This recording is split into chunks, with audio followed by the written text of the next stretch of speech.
I'm with one of South Africa's most famous political satirists and social activists, Pieter-Dirk Uys. It's lovely to see you again. Thank you, thank you. I was trying to work out when I last saw you, and I think it was possibly 2004.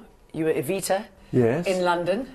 Yes. All those years ago. That's right. Yeah, and she's still around. And gosh, going from strength to strength, this woman who doesn't exist, but that means she's real. And she's real. She's fake news deluxe, you know. Even though white is a dirty word, she's still the most famous white woman. She's the most famous white woman in the African National Congress because she and Derek Hanekom glow in the dark. Is she going down well within the ANC? I think, well, it's always a test for me to see where the sense of humour is. Yeah. And there are people who sort of through the corner of their mouth saying, oh, that was very funny. Yeah. It was like the old National Party, you know, when Piet Koorno said, you know, that's very funny, but don't tell anybody. I was in the audience. So that's fine. I think I want people to play with me. I say, here I am, let's play. Yeah. And sometimes they don't want to play, which makes it even funnier. Is it easier to get laughter from people? I mean, you've always been very good at just getting as close as you possibly can, so it's painful but funny, when you are in a different guise. It helps.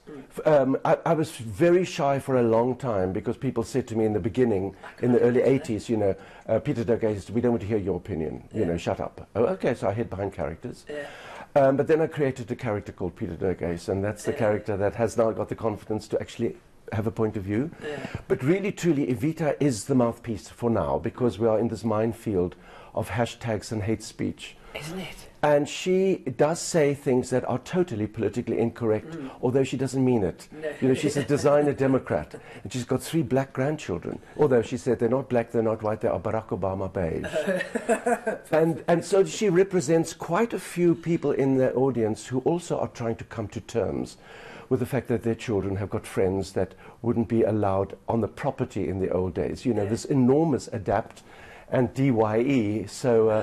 So yeah, I think Evita definitely from strength to strength. We'll see. She's 10 years older than me, which is always nice for me to go, You'll always be older. Yes, yes. And at the moment, so you've got a play at the Fugard Theatre.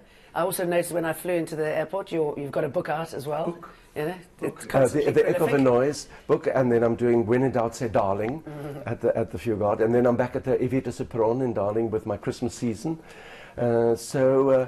Yeah, you know, I like the fact that I have been unemployed since 1975, which means I've got to be and do everything. If I do nothing, nothing happens. Yes. You know, if I do something, everything is possible. But you were telling me a little earlier on you work 2 days a year. Today is one of them, so I'm glad I... Well, I mean, my year's now not 365 days, but today and tomorrow are the 2 days. Because today is, I mean, that's what we have. Tomorrow will come. But the day after tomorrow, who knows? After Trump, anything is possible, you know? I mean, do you think with the South Africans at the moment, I mean, people don't really live in the moment, do they? So, no. I mean, I quite like what you said about working for today, because we don't. We're constantly looking out there if we're not looking at our tablets. And we don't listen. I mean, the whole point is with the children, and I work with kids in Darling, and I still go to schools with my performance. I do an hour's entertainment for school kids. It's called For Fact's Sake. And I love it when the principal gets that word wrong. We're here for facts. And it's terribly inspiring to be in a school hall with 1,000 kids who are not interested in an old toppy of 70-something. So I have to make a deal with them. Immediately I say, listen, I'm 70 and you're 15. Why don't you make me feel 16? I'll make you feel 24. Oh, nice. And instantly... the playing fields are leveled, and we can just talk about life and survival and viruses and exams and rape and terrible realities of violence, and yet the dreams must come true. And I say to the kids, you're in charge of your life. You know, become your job. I mean, children are going through a pretty rough stage at the moment, you know, rape and what's happening in families. I mean, it's just truly horrific. Are they able to see beyond that? Are they able to... I think, well, I would like to say that really, truly, kids are brighter than we imagine. I mean, the mere fact that they can negotiate what's in the palm of their hand is extraordinary. I just keep on saying to them, you've got more information than ever. Now, all you need is the knowledge. Yes. Because that's your personal thing. It's key, isn't it? And everybody is... keen to laugh, and of course sex is funny. You know, and I use words that they've never heard in a school hall before. And I've seen teachers go white. I mean, the black teachers go white. But I said to the kids, that word I'm not going to use again. But that's where the minefield is. It goes about sex and the action and the fun of it. And don't let anybody tell you it's not nice. It's very nice, and it is very dangerous. You must know exactly where you are going.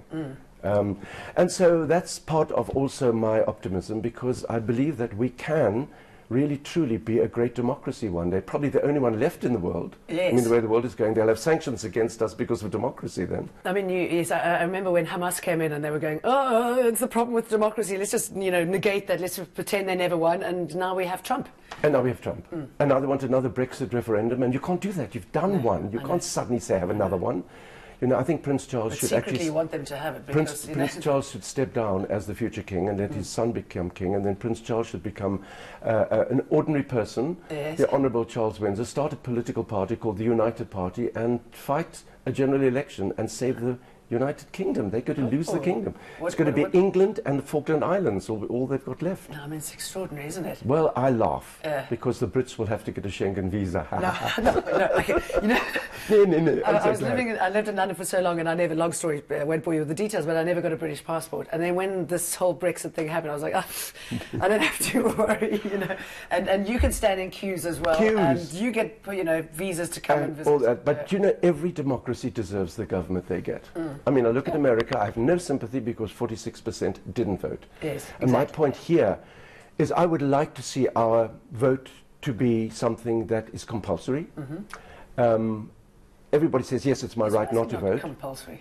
You must vote, you must decide. But there must be something else on the ballot saying, I do not agree with any of the above choices. Yes. That's also a vote. Yes. So that people will know, yes, well, I got a landslide, but 90% of the people didn't vote for anybody. Exactly. Important to go in that direction as well. Yeah. And I mean, going back to Trump, I mean, he's a force that nobody, I don't even know how to describe his force field. It's very strange, but it's happening. And hasn't lost any of his supporters. They still are standing by him. Well, they always say there's a right-wing resurgence. I don't believe that. I think the right wing has always resurged. It's the left wing that sleeps. Yes. And we in the Democratic army must wake up and do our homework. And really, truly, Trump has actually made satire redundant. Yeah. We can't be funnier or more horrible than him. No, you can't. It's really impossible to make fun of him because he is brilliant at it.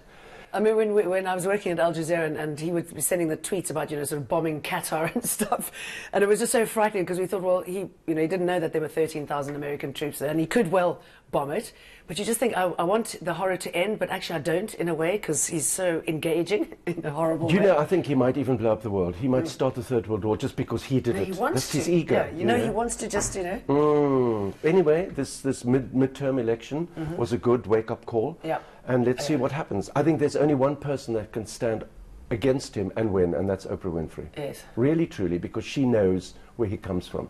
She understands the bad smell behind the curtain. Yeah, and she's somebody who can actually say it, can't she? Absolutely. So let's see what happens. Or Melania, you were saying you probably think she's cleverer than... No, Melania must just keep him entertained. Happy. Keep him happy. I must keep Donald happy. Melania. Always find it so funny when he talks about immigrants and she opens her mouth and you go, you can't even see it. And we've got elections coming up here as well. Very important, very important. And I think Cyril Ramaphosa is doing a very, very good job on thin ice. Wow, it is thin. Needs a tremendous amount of support and understanding. Frankly, I think there is no political party that deserves anybody's votes. I think they all have behaved appallingly badly. Shocking, isn't it? Appallingly badly. Yeah. They think they're the royal family. No, they work for us. And they... and there's something of a million, a billion, a trillion, and we just think it's on the table. Somebody said to me the other day, if you put 1,000,000 rand notes, 100 rand notes, 1,000,000... No, okay, so to make a million, that's about from the floor to here. If you put in 1 billion, it's 23 stories high. That's what Eskom has lost, is losing in a day. That's what I say, 2 billion rand a day is lost. And then, of course, everybody just walks away and gets golden handshakes. Innocent until proved guilty. I want to say politicians are guilty till they're proved innocent. Oh, I like that. Yeah.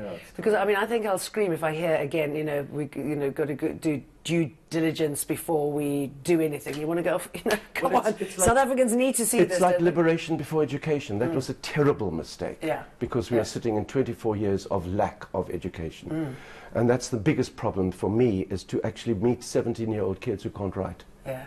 They've just been passed through their classes to tick the box. So we've really got a lost generation. And 30% pass to get to university. That's like doing a driving test and getting 30%, meaning that only what you have to do is switch on the radio. That's all you have to know. This is crazy. This is the stuff I do as a satirist. They're doing my work for me. I mean, who's your favourite? Do you have a favourite character at the moment? Who's doing it for you? who's doing it for me. Oh, gosh.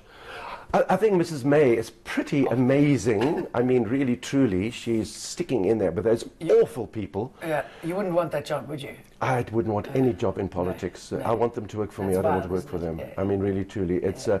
But I really, I enjoy. I love Patricia de Lille. I think she's extraordinary. She's a character, isn't she? And I think the DA have really miscalculated hugely there. Yeah. So we'll see what Patricia does in the election. Yes, with a new party. But really, truly, I also want to find the good ones in the politics. Yeah. There are good politicians in all our parties. Yes. We just see the bad ones. Yes. We should Do you say think to we the need good hold ones. a competition to find? Well, no, we just say to the good ones, you know, we're on your side. Just get better. Yeah. Get better, because we were saying at work, we were sort of joking that we'd hold a competition to see, you know, find one that's not corrupt, that hasn't taken anything, and you know, we might be here for a long time. Wouldn't that be extraordinary? Yeah. Really win a prize. Well, Peter, it's lovely talking to you. Thank you very much. So great. Thank you.